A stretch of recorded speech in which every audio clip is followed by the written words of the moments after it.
The lens is all fogged up because the camera was inside in the air conditioning and now it's outside. So I'm gonna have to set you down until the camera warms up. So while the camera's warming up, I'll be right back.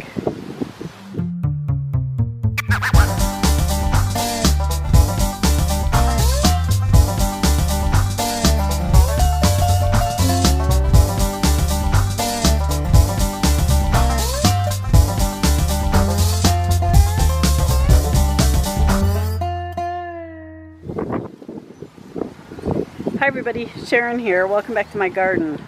So it is about 150 degrees here with dew points in the 80s. At least that's what it feels like.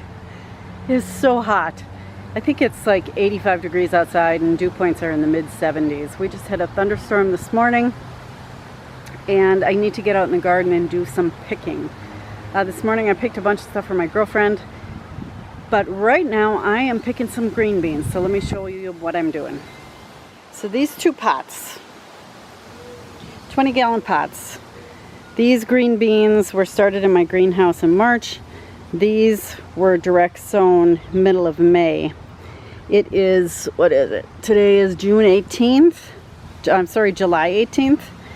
And I am finally getting some of these beans. Now if you look down here, these in the ones planted in May are a haricot style green beans. So they're a thinner bean. If you look at the other ones, you'll see the two side by side. The haricot bean and the regular snap bean. I prefer this style of a bean. They're my favorite beans. So they are really producing. It's windy, so you're going to hear some wind noise in the camera. So you can see here, they are really producing a lot of green beans. So let me get back to picking. There we go. Let me get back to picking and I'll show you what I have when I'm done. Alright, so this is how many green beans I got. This is the size this colander is. Nice picking from that. If you don't know, you want to pick your green beans because that'll give you more crops of green beans. And I kind of let them all get close to the same size and then I go ahead and pick them. You can see some are a little thinner than others, but that's okay. Now that I picked them all, whoops, they can all flower again, and then I'll get at least 2 more crops before the frost hits. The other beans that need to be picked are these yard-long beans. And they're not quite a yard long, but they're pretty long. So you can see here, let me pick these. Set them next to my colander. You can see how long they are. My colander is probably 12 inches wide. So they're foot long, not yard long. And I've got a few here to pick.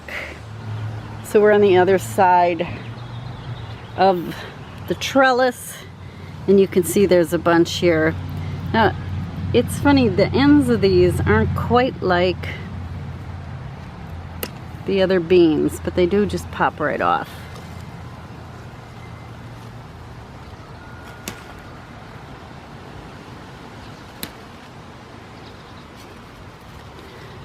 And I'm picking the ones that are about the thickness of a regular haricot green bean. I picked a bunch this morning and gave them to my girlfriend, and her grandchild approved. So there we go. We will add those to the mix. Nice little green bean harvest. So I apologize ahead of time for being sweaty. All you have to do is stand still right now and you get sweaty, so I'm sorry about that. With all this heat and humidity And then we had a bunch of rain earlier in this week, and we had rain again tonight. Nothing ever really gets to dry out. I mean, it does, but it doesn't. And so I came out, we got rain on Wednesday into Thursday morning. I came outside Thursday night and my entire tomato crop had blight. The entire thing. So let me show you what I had to do. So these are all really trimmed up. You can see, like here, I had to take off all of these leaves. And my guess is it'll come back again. Because if you look at this, it'll come back again. So I sprayed them with baking soda spray. I think I did a tablespoon of baking soda with a little bit of canola oil and then a little bit of detergent, and sprayed that on here.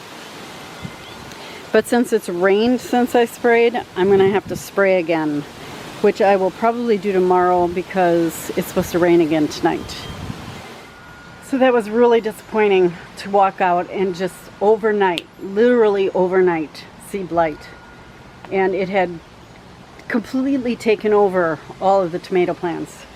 So whatever blight resistant qualities these tomato plants had, it does not hold up to the blight that I have in my garden. I think what I'm going to do is set some seed, because I'm going to let these tomatoes ripen. They're really close to ripening. I'm going to let them ripen, and then I'm just going to plant a few heirlooms that have a really short date on them and see if I can get some good heirloom tomatoes, since it doesn't matter if I plant hybrid or heirlooms, I'm going to get blight problems. I have a feeling that if I want no blight problems in this area, I am going to have to plant them in the greenhouse. And my greenhouse, I have to come up with some kind of ventilation that's better if I'm going to do that. So we will see. The other thing I sprayed for is Japanese beetles. And before the rainstorm, I noticed there were a couple that were hanging on. And now they're all gone. I lied. I don't know if you'll be able to see this. It's like looking right in the sun. There's one climbing there. There's a few hanging on. Again, I will have to wait until the rain is over with, and then I will spray some more. But right next to them, these Jester squash are just gorgeous. You can see they're starting to turn color a little bit. They're not all green anymore. They're just gorgeous.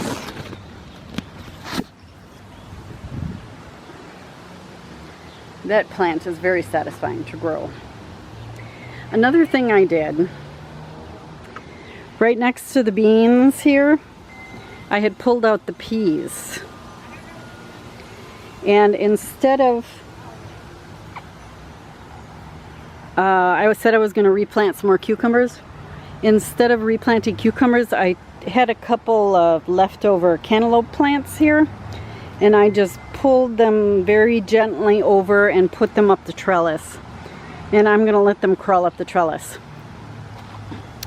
Since the plants were doing really well, this will give them an opportunity to have more sun, and hopefully they will set some fruit. They are flowering up a storm. You could see all these beautiful flowers. Why are garden flowers so pretty?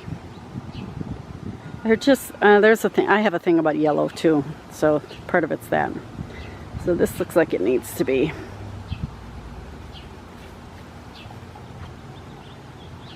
Put up there. All right, what else is new? Here's something else that's new. This cucumber plant just died. This is the one that had the curly cucumbers on, and they straightened out. The variety is called Corinto.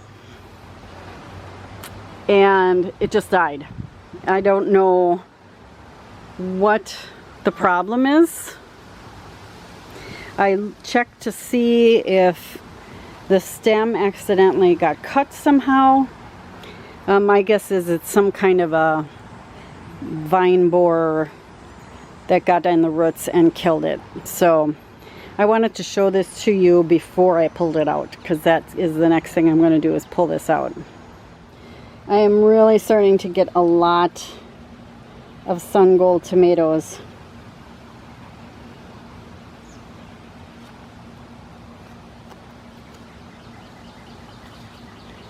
They are really starting to ripen. Whoops, they're even falling off before they're ripe. You can see here the tomatoes are just starting to put a blush on. We'll see how long it takes them to ripen up. And over here, the cucumber plants are just producing like crazy. These are those summer dance ones. And this plant just keeps on putting out fruit. Here's another one. I missed this one this morning. Look at that. Nice big cucumber. These are really good. And here's another one.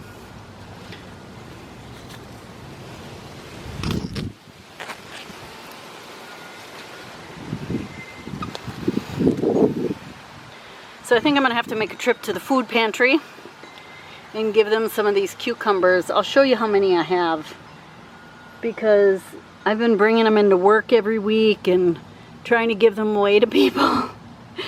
And they're just producing faster than people can eat them. Colleen, I need you to get back from vacation so you can help me eat these cucumbers. So if you're a gardener and you have extra produce, check out your local food pantry in your area and see if they will take fresh garden produce. I'm waiting for the wind. Our food pantry will. They have a special door that you show up at and special hours. And you can just show up with whatever you have. I mean, they've even taken some of the biggest zucchinis that I've had. And because someone is more than happy to get fresh produce with their food pantry baskets. Last year, they said they had so many gardeners donating produce. It was really great. And last year, I grew almost 100 pounds of produce that I donated to the local food pantry. That is in addition to the food that I gave away to friends, neighbors, co-workers. So I probably produced almost 200 pounds of produce, I'm guessing. It feels good. I'm the type of gardener that likes to grow food for other people. I get a lot of pleasure when I see someone else happy to eat some of my fresh produce. So that is really what drives me to grow all this stuff in the garden. Look what showed up here in my garden. I mean, I knew it was there, but it is flowering now. This is one of the sunflowers that the birds probably brought in. It's gonna be pretty, don't you think? I wanted to show you this. This is my namesake hibiscus. Rose of Sharon. It is beautiful. I trimmed this way back this year. Now it's sagging because we just got rain. But just look at all the buds and seeds on here. It obviously needed a trim, but that's what I'm talking about there. Oh, there's a Mr. Bee in there, having a good time. The flowers are just beautiful. Just absolutely beautiful. Another thing that is producing really well is all of the zucchini. So these green machine, very spindly looking plants. They're really starting to produce some good fruit though. Along with the spineless perfection. Again, very spindly looking plants. But then you look over here, and this is bush zucchini. It's 2 bush zucchini plants. Really big plants. And right now they're pumping out the zucchini. It's like they didn't have anything for the longest time, and now every time I look in here, there's another zucchini in there. So, and we just got rain, so I'm sure that there'll be a bunch of them in there pretty soon. I'll show you what I picked, but I can see another one back in there. Over here,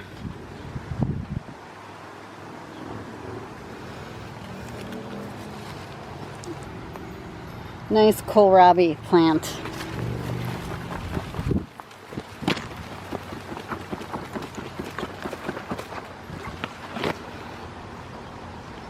That will be good. I'm going to pick this one as well.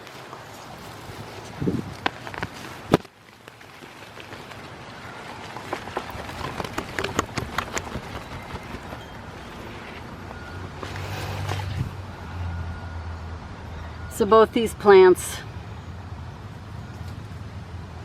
look really good. This one might be a little overripe. We'll see once I cut into it if it's woody or not. Because when they get overripe, they get woody. So someone asked me, what does a kohlrabi taste like? It has the texture of like a softer jicama, and it tastes like a sweet cabbage. It has a kind of a mild sweet flavor to it. It's something you don't see a whole lot of anymore. My mother always used to grow kohlrabi, so it's come back into my garden in memory of her. Okay, here's something really weird. How many of you watch Star Trek Voyager? Does this not look like the macrovirus? If you watch it, you know exactly what I mean. Okay, just one Star Trek geek to another. A good friend of mine gave me this new rain gauge. 2 inches. This is from Wednesday's rainstorm. Then it was hot Thursday, Friday, and today's rainstorm. So there was some evaporation there. So we'll see if we get any more tonight.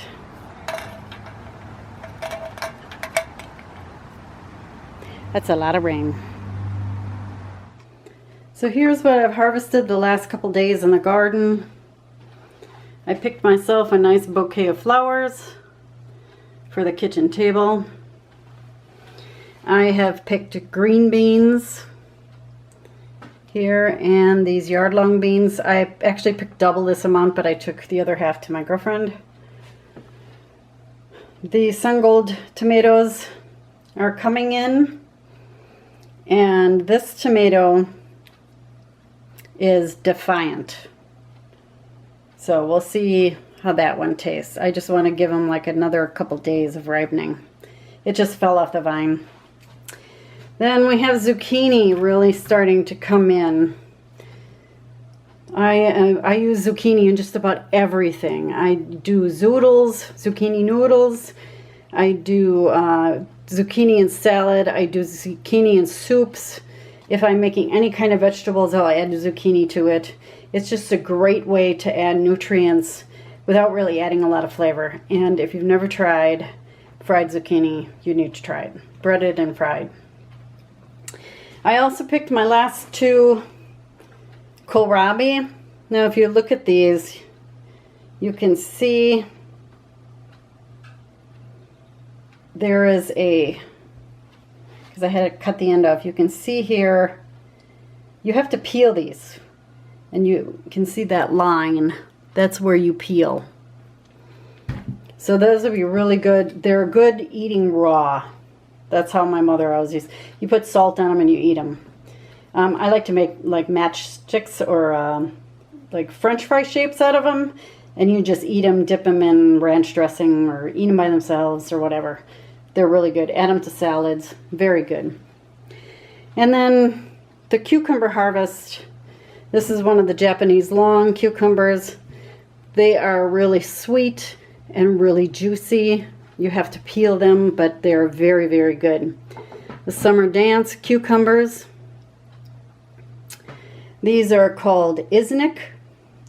They are supposed to be like a seedless cucumber. If you let them get this size, they've got seeds in them. If you pick them like this, they do not have seeds in them. This is that little leaf cucumber. And this is that Corinto, that plant that died. I got one cucumber off that before it died. So that is my harvest for today. So I lied. I had 2 more of these summer dance cucumbers sitting out on the patio table. I think that warrants a trip to the food pantry. So I think that's going to be it for today's episode. I might get back out here tomorrow. It depends how hot it is. It's really too hot to do anything. And it's one of those times where you kind of have to keep up the garden. But it's kind of really hard to get out here and work when it's so hot. And with all the rain we've been having, the mosquitoes have been really bad. So it's really hard to do it. But I wanted to give you a quick video update and kind of show you a few things that have been happening, especially with the blight that showed up. Because I know a lot of you have been following along and kind of wanted to know how those hybrid tomatoes did. They did great for early blight, bad for late blight. So yeah, I should have been spraying them all along. But then, if I'm going to have to spray every 10 days or so, I might as well have heirlooms, because then I can have my strawberry oxheart tomatoes and I don't have to worry about blight, no blight, whatever. They're just, it is what it is. Thank you so much for watching, everybody. If you like what you saw here, don't forget to click on that subscribe button or give me a thumbs up. And until next week, happy gardening, everybody. Bye-bye.